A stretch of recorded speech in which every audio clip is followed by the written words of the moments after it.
आदमी के चेहरे पर साफ तौर पर मिट्टी और रेत चिपकी हुई थी, लेकिन वो उसे पहुंचने की हिम्मत नहीं कर पा रहा था क्योंकि उसके दोनों हाथ उस खड़ी खड़ी चट्टान मांगने का एक मौका है। उसने सावधानी से बैग की जिप खोली, हर एक हरकत उसे मौत के और करीब ले जा रही थी। जैसे ही उसका हाथ फोन तक पहुंचा, वो उसे निकालने ही अब वो हिल भी नहीं पा रहा था, सिर्फ चेहरा ही उसका डर दिखा सकता था।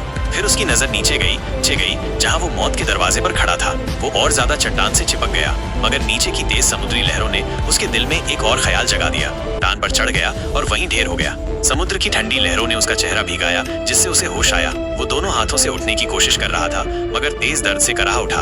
उसके हाथों में घाव थे, मगर असली समस्या उसकी कमर थी, जहाँ से खून बह रहा था। उसने अपनी टांगे हिलाने की कोशिश की मगर उसने हार नहीं मानी।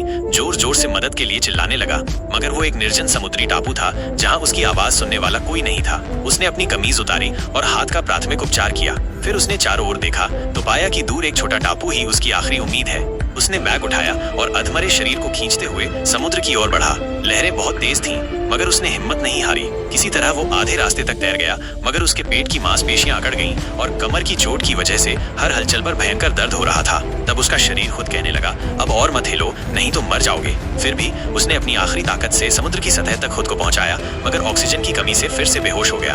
अब वो सिर्फ लहरों के सहारे बहता रहा जब तक उसके पैर जमीन से नहीं टकराए। तभी वो फिर से होश में आया और मौत के डर से तैरकर ऊपर निकला। मगर किस्मत का खेल देखो, एक और बड़ी लहर ने उसे फिर से समुद्र में डुबो दिया।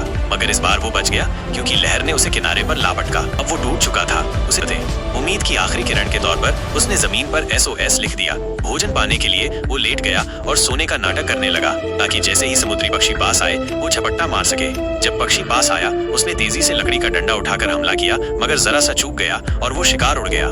गुस्से से आग बूला होकर उसने उस पक्षी के पूरे खानदान को गालियां दे डाली।